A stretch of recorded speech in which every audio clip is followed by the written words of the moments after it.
Okay, this is the second part of the final exam review. I stopped yesterday at question 57 and I'm going to continue working on this.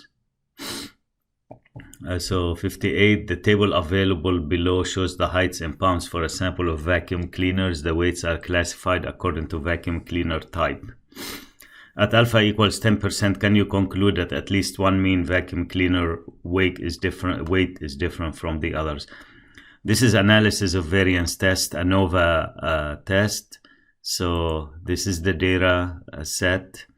You're going to have to input the data into L1, L2, L3 and run ANOVA test. The null and the alternative hypotheses will always be the same in any problems. The null hypothesis will be first mean equals second mean equals third mean, and if there is a fourth, equal fourth mean, and the alternative will be at least one of the means is different. So I've already put the data in L1, L2, L3 for this problem. So to choose the null and the alternative, let's look at the choices right there. And it looks like, A is the correct choice here. At least one of the mean is different. What we need to know to do is run ANOVA test and find the test statistic and the p-value. So here's how you do this. So you're going to go to stat, tests, scroll up, it's the last test, ANOVA, and type in second followed by number 1, comma. Let's see if I can raise this, and then comma, and then second followed by number 2, comma, and then second followed by number 3, close parentheses, press enter, and then the test statistic is F equals 25.35 and the p-value is E. So you enter the value of the test statistic, which, let me just run the test again just to show you one more time.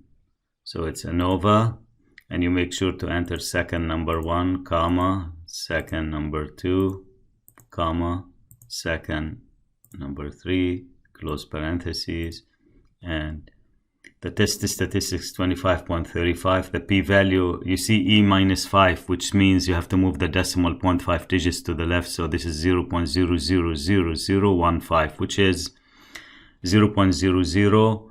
So your p-value is 0.00 right here.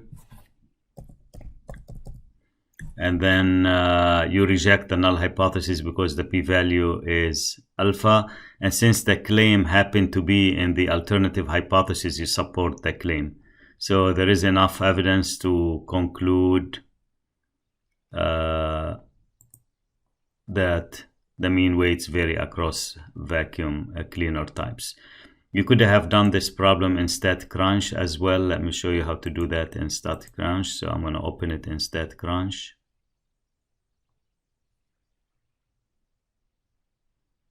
Okay, so we got the data set. We're going to go to stat, ANOVA, one way, and you're going to select the column. Just press the control key and select all of them, press it down and hit compute. And here's the results. Let me show you the results right there. This is the test statistic, F, which is an F value, and that's a p-value. When you see p-value less than 0.0001, so just make it 0.000. It's very small. You don't have to worry. This is all the work done to compute the test statistic. All you need is the test statistic, which is F right here. So you get pretty much the same results. Here is another question. The table available below shows the cost per miles in cents for a sample of automobiles at alpha equals 0.1. Can you conclude at least one mean cost per mile is different from the others? Pretty much the same as the previous question. Let's select the null and the alternative hypothesis. So your null and alternative hypothesis is going to be C. mu1 equals mu2 equals mu3 equals mu4, and at least one of the means is different. He put not all the means are equal, which is pretty much the same thing. To save time, I'm going to do this in StatCrunch. So I'm going to open it in StatCrunch.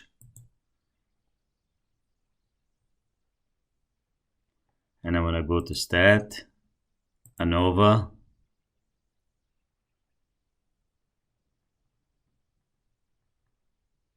One more time. One way. It's one way ANOVA. And you just select all of them by pressing and holding down the control key and hit compute at the bottom. You don't see it. You don't see the button because it's not shown in the recording, but you just do that. And here's the F statistics, the F value, which is 11.07 to 2 decimal places. P value is 0. Reject the null hypothesis. And let's see what the question was, whether the claim was in the null or the alternative. Conclude that the one mean is different. That means the claim is in the alternative. So then when you reject HO, there is enough evidence to support the claim. So you select the one that support. Reject HO. And there is enough evidence to conclude that the mean cost per mile vary across the automobile. Next question. The table to the right contains observed values and expected value in parentheses for 2 categories. So this is independence test, where variables X has 3 categories and variable Y has 2. Use the table to complete the following. Okay, so we got compute the value of the chi-square test statistics. So I'm going to get the calculator right here. You have to enter the observed values into a matrix to do that. So we're going to press second key and matrix. It is 2 rows and 3 columns. So you go to edit, enter, make this a 2 by 3, and only enter the observed values. Don't worry about the expected values. The expected values are gonna show automatically later. So 42, 46, 17, 21, and 17. Okay, that's all we need. So now I'm gonna quit, and I'm gonna go to the tests, stat, tests, scroll up. Okay, independence test, it's called chi-square test. So just press enter. Observed values, we put them in matrix A. Expected values that you see on your screen, they will be generated automatically. We don't have to worry about them. Just hit calculate. And the test statistic is 0.764 to 3 decimal places. You just type in 0.764.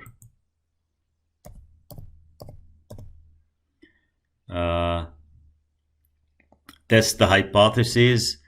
Okay, for independence test, the hypotheses are always the following. The null hypothesis, the variables are independent. The alternative, the variables are dependent. So we're gonna check where that says. Okay, I think C says that, and that's C your okay, what is the p-value? The p-value is 0.68, so the range of the p-value is between, let's see, greater than 0.10, correct? And since alpha is, what does he say alpha is? Oh, at 1%, that's bigger than, p-value is bigger than alpha, so you fail to reject HO. And what was the claim? Test the hypothesis that X and Y are independent. That means that the claim is in the null hypothesis. So we don't reject HO, and there is not enough evidence to reject the claim that the variables are independent. So which choice will be that?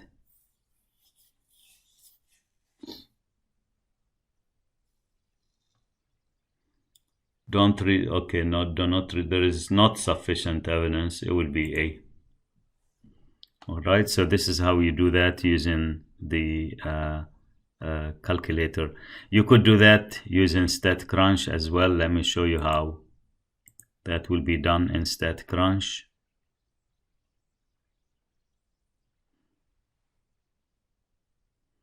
Oh, well, actually, it gave us the expected values. We don't need the expected values. So I'm going to delete them from here.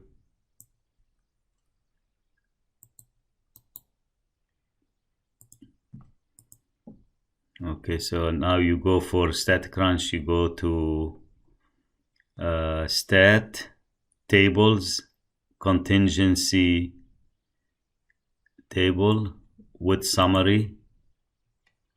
Okay, select the columns. They're X1, X2, X3, so we're gonna select them. Control. And row labels. They're variable 1. Okay, where we don't need to okay, that's optional. Everything is optional. And just chi-square. Hit chi-square and hit compute. And look, guys, the results pretty much what we got.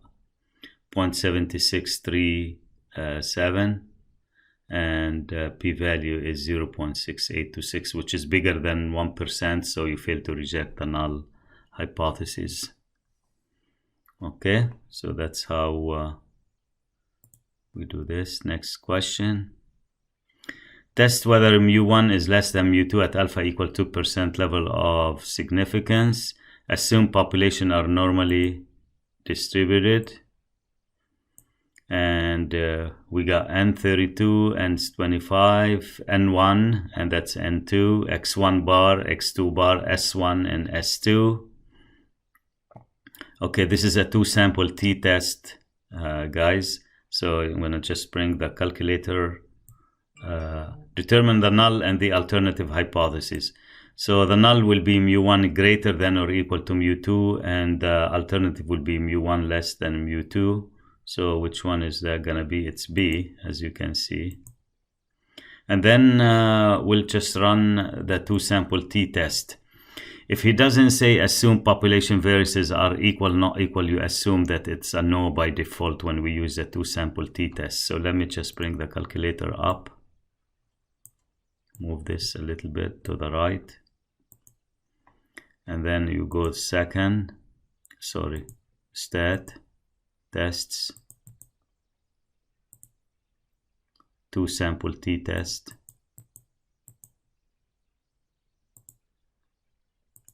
Enter. I have a summary. I don't have a stats, data. Okay. X1 bar is 103.4. Then S1 is 12.2. Just enter those values. N1 is 32.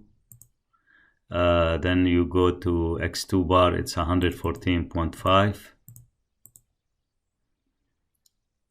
Then S2 is 13.3. And then N2 is 25. Where the alternative hypothesis is mu1 is less than mu2. And for pooled, as I say, if it doesn't say assume population variances are equal, not equal, by default it's a no. If it says assume population variances are equal, you just select yes and hit calculate. And T is negative 3.241 and the p-value is 0.0011. All right, so you just input the data, put the p-value, which is less than alpha, and if it is less than alpha, you reject 0.0011, which is less than alpha, we reject HO, and we conclude that mu1 is less than mu2. All right, and that should take care of the question. The next question, listed in data table below are amounts of strontium 90 okay, in a random sample of baby teeth obtained from residents in 2 cities. Assume that the 2 samples are independent simple random samples selected from normal distributed population. Do not assume that the population standard deviations are equal. That means pooled is no. Use 0.10 level of significance to test the claim that the mean amount of Strontium-90 from city 1 is greater than the mean amount in city 2. Okay, here is the data. I'm going to show you first of all how to do it in StatCrunch. Just open it, open in StatCrunch. It's a 2-sample t-test. Anytime you have a data, it's usually a t-test. And then we're going to go to stat, t, we're doing t, 2 samples with data. Okay, select column 1 is city 1. Select column 2 is city 2. Okay. We're not going to select the pool because we're assuming it's a no, so you don't select this one. And now we need to select the null and the alternative hypothesis. So let me show you.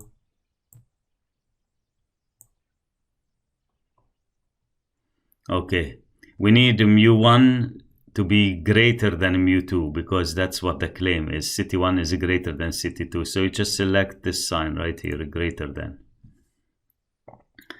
So mu1 greater than mu2 is the same thing as mu1 minus mu2 greater than 0. Don't touch, the null hypothesis. That's fine, and just hit compute. And you only select a pooled when pooled is yes. Here it's a no, so we don't select it. Nothing to worry about here, and just hit compute. And here are the results. The test statistic is 1.546 and the p-value is 0.0713. So you just put the test statistic value here and the p-value is 0. Just input that value, whatever you got. And what is alpha here? Alpha is 10%, so 7% is less than 10%. So you reject HO and support the claim because the claim is in HA. So there is sufficient evidence. Reject the null hypothesis, and there is sufficient evidence to conclude that. If you want to do this using your calculator, here's what you have to do, guys. You have to go to Stat, Edit, put your data in L1 and L2, City 1 in L1, City 2 in L2, and then you go to Stat, Tests, 2-sample t-test.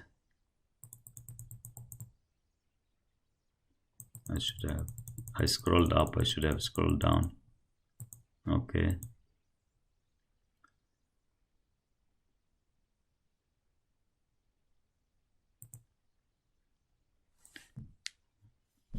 Just 1 second until the calculator stopped.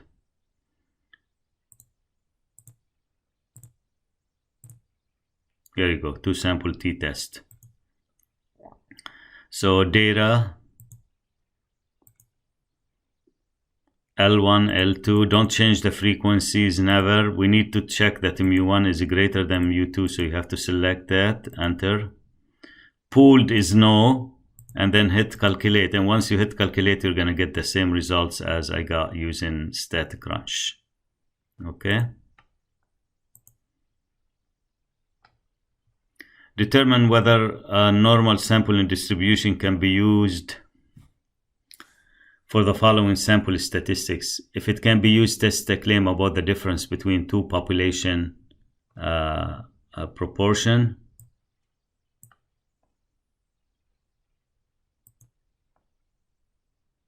All right. So state the null in the alternative hypothesis, where he says the claim is P1 is different from P2. So the null hypothesis will be P1 equals P2, and the alternative will be P1 is not equal to P2. Now the condition of the test. How do you check the conditions of the test? The conditions of the test are that N1 times P1 hat is greater than 5, N2 times Q1 hat is greater than 5, N2 times P2 hat is greater than 5, and N2 times QT hat is greater than 5. Now we have N1, which is 66. How do you find P1 hat. You just take 31 and divide it by 66. It's x over n. And if you do that, all of them are going to be greater than 5. So the conditions of the test are met here. Now, in order to run the test using your calculator, let me show you.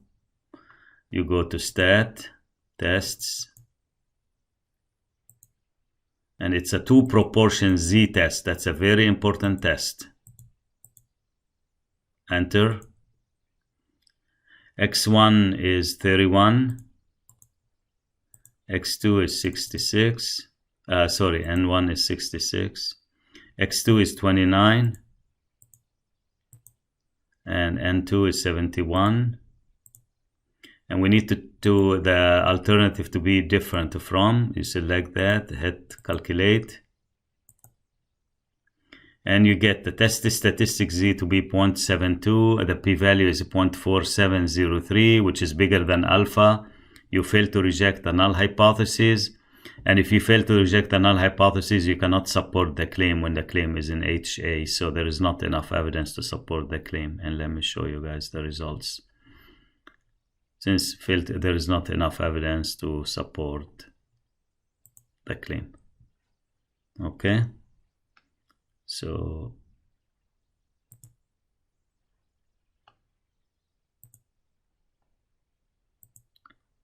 I just showed you the student solution. Listed below are the amounts of court income and salaries paid to 2 justices. All amounts are in thousands of dollars. Construct a scatter plot, find the value of the linear correlation coefficient R, and find the p-value.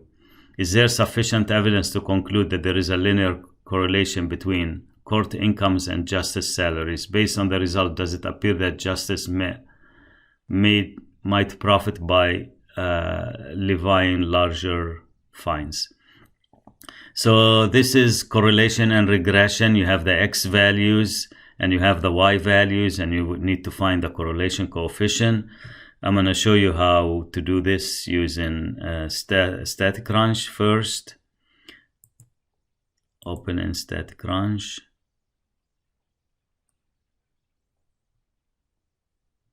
And you're going to go to Stat, Regression, Simple Linear.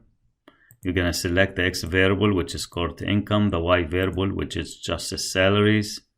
And this is equal, not equal. That's all we need. We'll be testing actually. When you test in the correlation, is the same thing as testing the slope. So slope equals 0, slope not equals 0. That's all we need. And hit compute. And here is the results, guys. So R is 0.84866. R squared if you need it. The formula is justice salary, which is the y here. So you can replace this with y. Equals 27.49 plus 0.037x. The court income is x here, and that would be the equation of the line. And this is the trend. This is the scatter plot. The p-value here, guys, let's show you. For the slope, we're testing the slope. The p-value is 0.0038, and the test statistic is 4.245. So this is how you use StatCrunch to do this one. Now, if you want to use your calculator, let me show you how to use the calculator right here. Oops, sorry.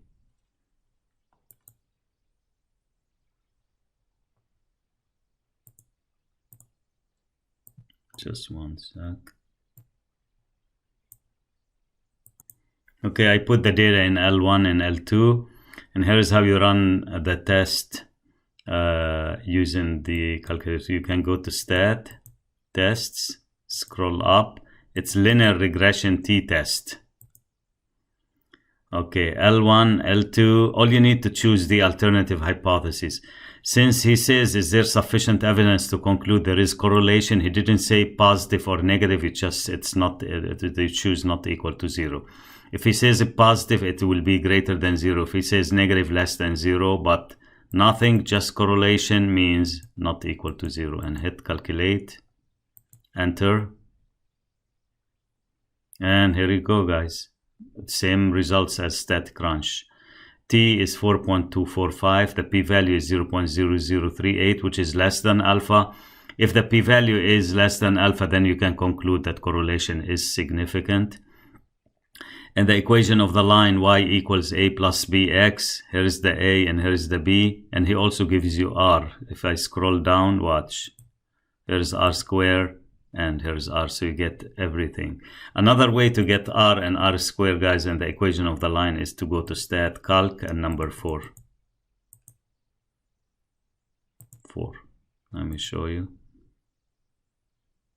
L1, L2, and hit calculate, enter, and you get the equation of the line, r square and r as well. So here you have to choose equal and not equal for this. You select the graph that you saw in StatCrunch.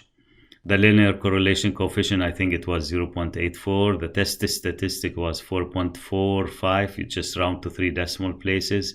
You select the value, the p-value, you copy that.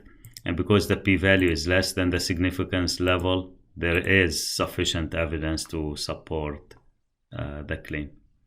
Okay, so that's how you do this. Next,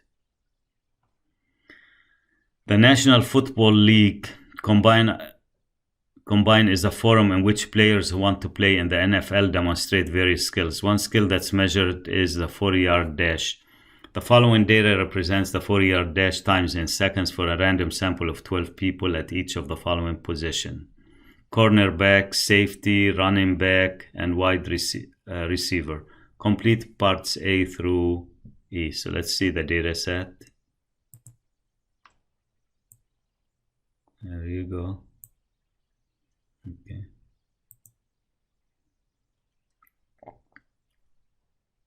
Show you the work here just to save time.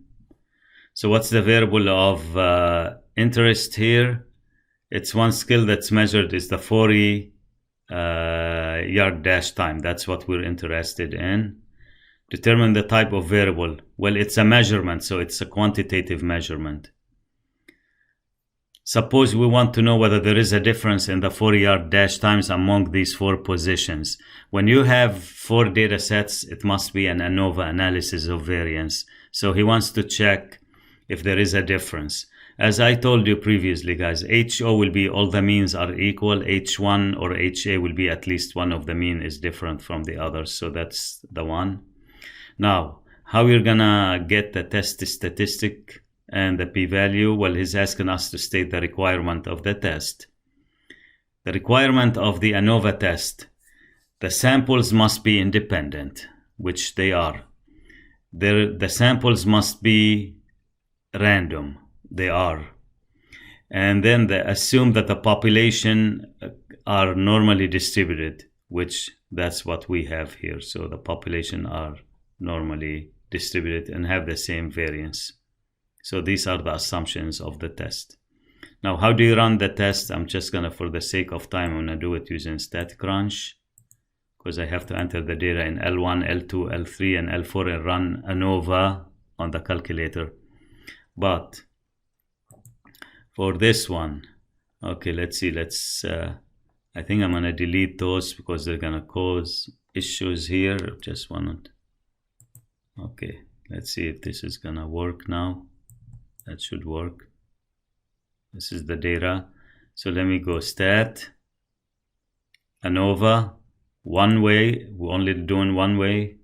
Just select the variable, hit the control, and hit compute. And this is the test statistic F, guys, and this is the p-value.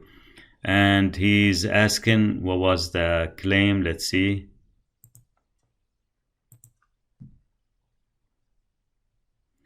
Suggests a difference exists. That means the claim is in H1. Well, since the p-value is less than alpha, there is enough evidence to support the claim that there is a difference. Okay, next question.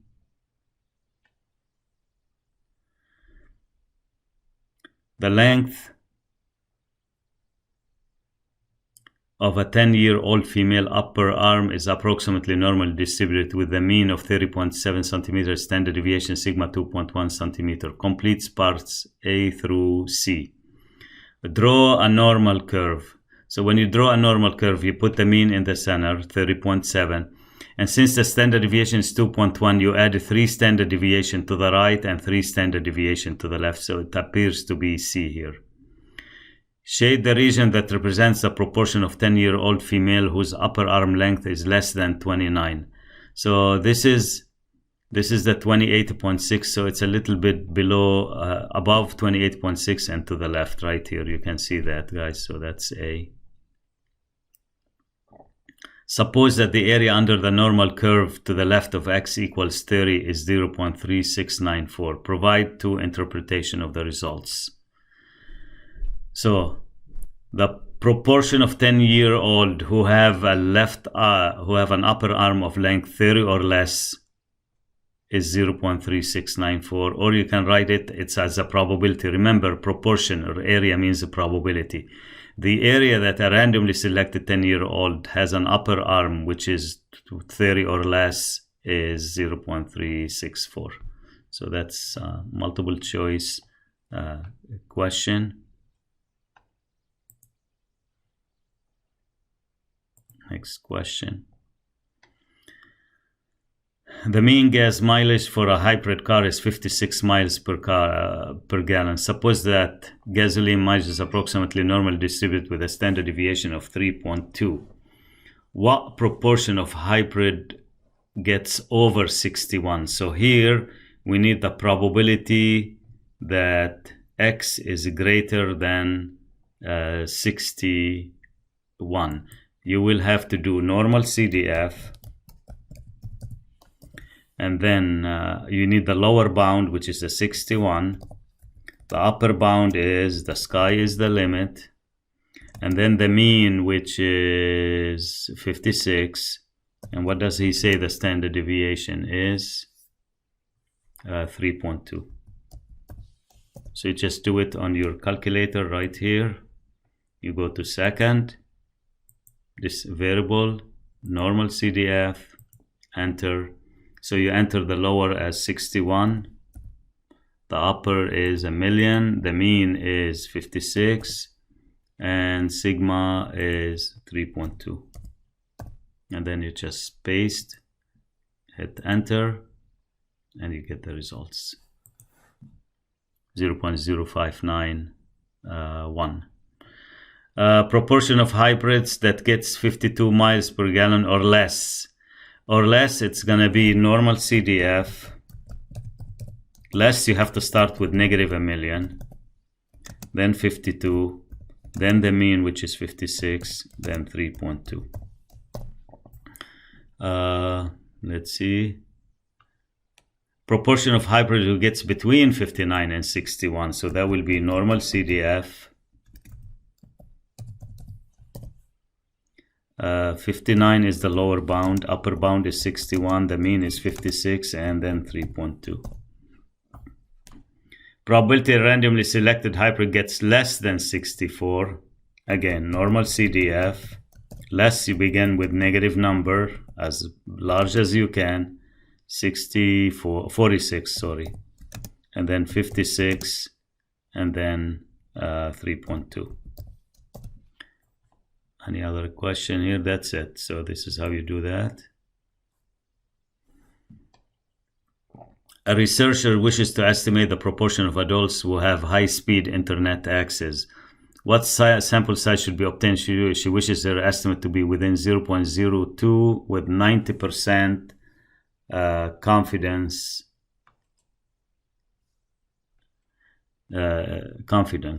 Okay. If she uses a previous estimate of 0.34, there is a formula here, which is, let me just bring the formula. So the formula is N equals P hat Q hat times Z, the critical value, divided by the margin of error raised to the second power. He gave us a previous estimate of P hat, which is 0.34, times q hat, which is the complement of p hat. So 1 minus 0.34, which should be 0.66 times. Now we need the critical value of a 90% confidence interval. I told you guys, try to memorize those values.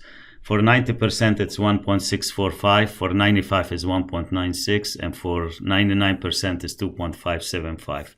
So it's 1.645 divided by the margin of error, which is what? 0.02. Close it. Oops, sorry. Tab. Close it and then square it. And you just compute this and you will get the answer. And make sure to round your answer up. Even if your answer turn out to be, let's say, 123.1, you make it 124. So it has to round up. The next one, she doesn't have any prior estimate. If you don't have any prior estimate of the sample proportion, you use 0.5, 0.5 for p hat and q hat. So 0.5 times 0.5 times 1.645 divided by 0.02, and then tab, close parentheses, and then we're gonna square. And you round up to the next integer. Determine whether the samples are dependent or independent. Okay, let's see. A data set included the daily number of words spoken by 170 randomly selected women and 170 randomly selected men. They have nothing to do with each other, so they are independent. D.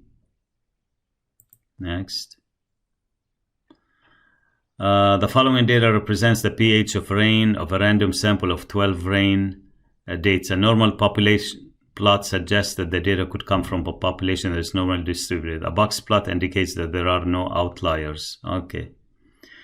Determine a point estimate of the population mean. So it's X bar, so you have to find X bar. If you use static crunch here, it will be fast. Just go to stat, summary statistics, columns, select the variable and hit compute. And X bar, guys, is 5.0233. You got the variance, you got the standard deviation, you got the median, everything. So that's how you do that. Construct and interpret a 95% confidence interval for the mean. Okay. If you use a static crunch, if you use the calculator, it's T interval. Let me show you quickly. So first of all, you have to put the data in L1. So all this data has to go to L1. And then you go to stat, tests, T interval. Number 8.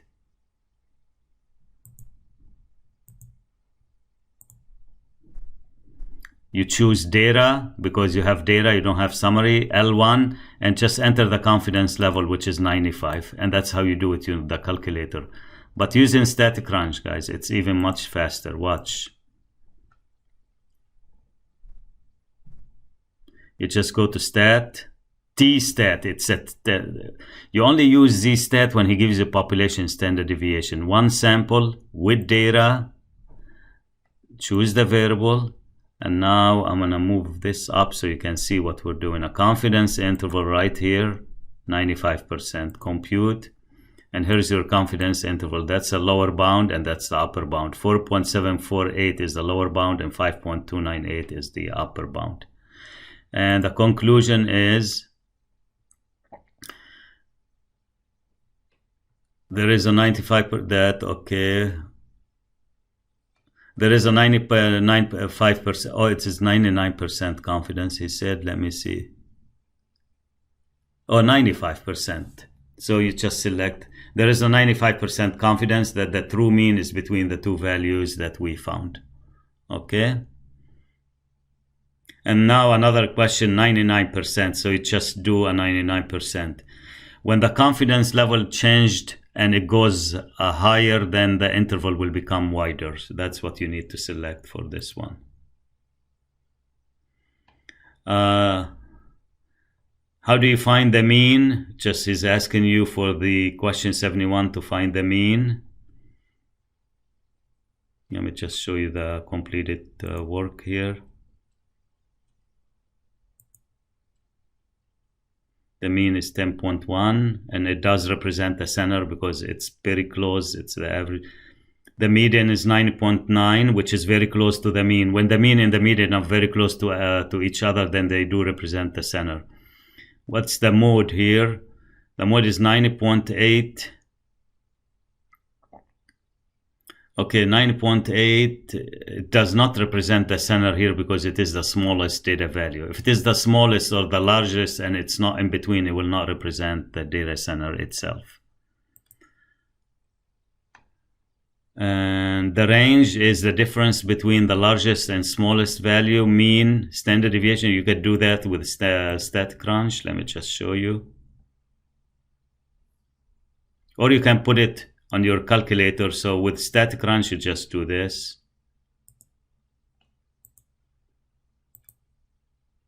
And here you go. Mean, standard deviation, range, median, etc. If you use your calculator, guys, you have to put your data in L1. And then, so put it in L1 right here, and then just go to Stat, Calc, one variable statistic. Don't put anything in frequency list and hit calculate, and that should give you also everything. It's a different data set, but let me show you. It will give you X bar. S is the sample standard deviation. That's what you need. If you have a sample, it will give you the minimum. It will give you Q1. It will give you median, Q3, and the maximum. And that's it.